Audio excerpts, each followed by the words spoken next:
Hello students, आज हम लोग पढ़ेंगे क्लास 4th का chapter number 6 the junk seller. हम लोग थे पेज नंबर 61 पे। स्टूडेंट्स अपने टेक्स्ट बुक में 61 पेज नंबर खोलो। हम लोगों ने पहले हम लोगों ने टी स्टॉल का टॉपिक पढ़ लिया था। अब हम स्टार्ट करेंगे लोन के बारे में पढ़ना। ठीक है, लोन क्या होता है।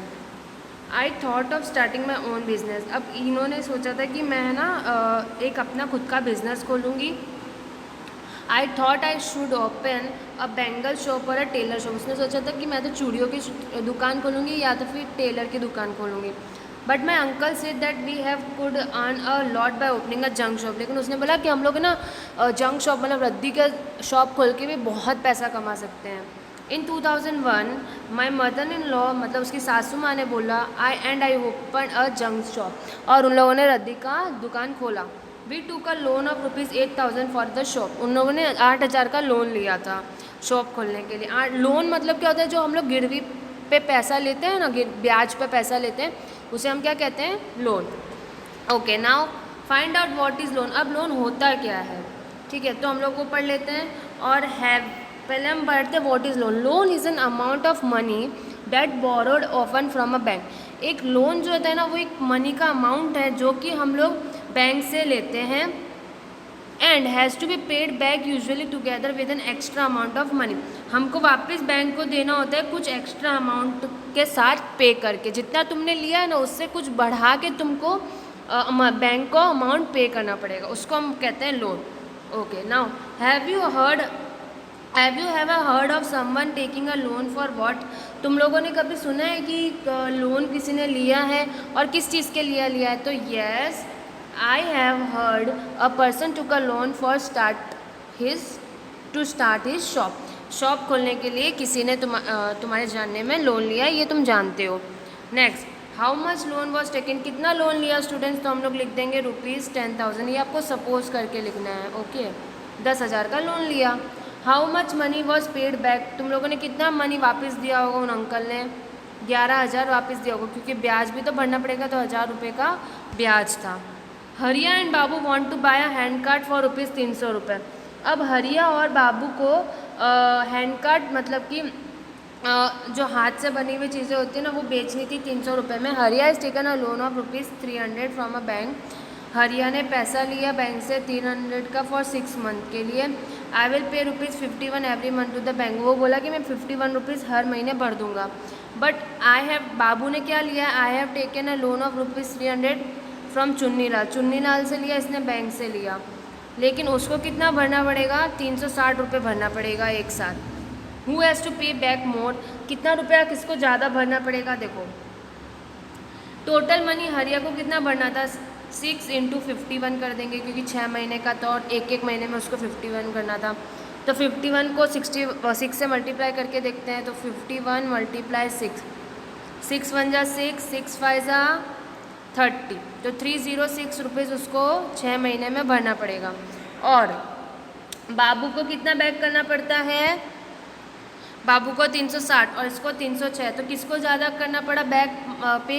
बाबू को ज़्यादा पे करना पड़ेगा। तो हम यहाँ पे क्या लिखेंगे? बाबू विल हैव टू पे बैक मोर मनी देन हरिया। नेक्स्ट क्वेश्चन है, नेक्स्ट पेज पे आ जाओ।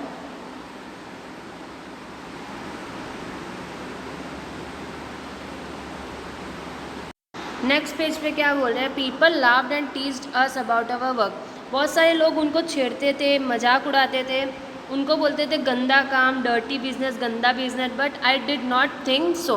उसने मतलब अगर मुझे ये सब खराब नहीं लगता था। उसने बोला था कि ये आइडिया वर्क करेगा। नाउ वी हैव अ पक्का हाउस विद इलेक्ट्रिसिटी। उसने बोला अब हमारे घर में पक्का हाउस हो गया और उसमें इलेक्ट्रिसिटी मतलब बिजली भी है। उनके घर पे फ्रिज है, टीवी है, गैस स्टोव है। My husband's brother sister and also my daughter go to school.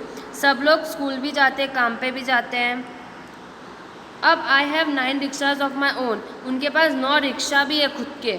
I give the rickshaw on rent. वो रेंट पे रिक्शा देती है। Each for ₹20 a day. 20 रुपये per day pay. On Sundays I do not take any money for them. और Sunday को वो कोई भी पैसा नहीं लेती। How much does Kiran earn for 9 rickshaw in a day. अब उसके अगर वो 9 रिक्शा चलवाती है तो उसको कितने रुपये मिलते हैं? हाँ, for 1 rickshaw she get rupees 20 रुपये। उसको एक रिक्शा के कितने रुपए मिलते थे? 20 रुपये। तो 9 रिक्शा पे कितने मिलेंगे उसको? तो हम 9 मल्टीप्लाई बाय 20 कर देंगे। तो करके देखते हैं, 20 मल्टीप्लाई 9, 9 ज़ीरो ज़ा ज़ीरो, 9 टू ज़ा 18। तो कितना हुआ रुपये उसको मिलेंगे? 180 रुपीज़ मिलेंगे। ओके, नेक्स्ट समझ आया? How did you get it? आप लोगों ने मल्टीप्लाई करके देख लिया इस तरीके से। Think of some other ways to it. Okay, now next,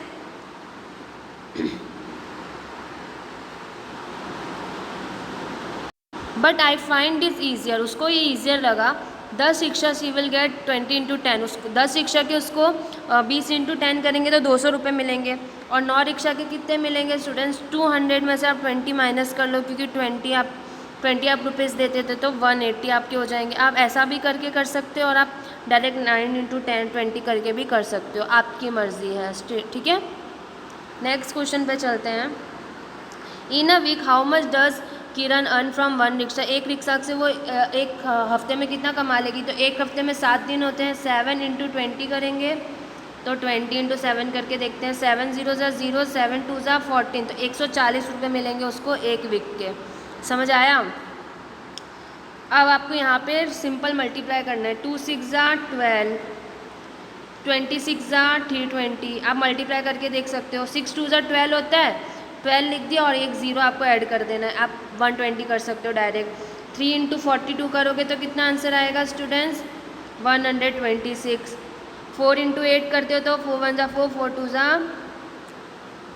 direct आप 4 8 ज़ा कर लोगे तो कितना आंसर आएगा? 32। और ज़ीरो, इसका ज़ीरो आ जाएगा। आप सिंपल मल्टीप्लाई भी कर सकते हो। 4 1 ज़ा 4 होता है, 4 8 ज़ा 32 होता है, तो 324 आ गया।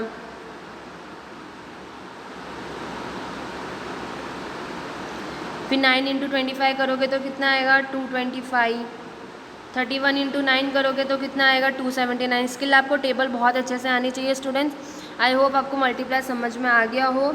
ठीक है, आज की इस वीडियो में हम इतना ही करेंगे। नेक्स्ट वीडियो में हम नेक्स्ट इसके आगे की एक्सरसाइज करेंगे। इस वीडियो में इतना ही, और आपको कोई भी डाउट लगे तो मुझे कमेंट सेक्शन में पूछ सकते हो। मिलते हैं नेक्स्ट वीडियो में, तब तक के लिए थैंक्स फॉर वॉचिंग।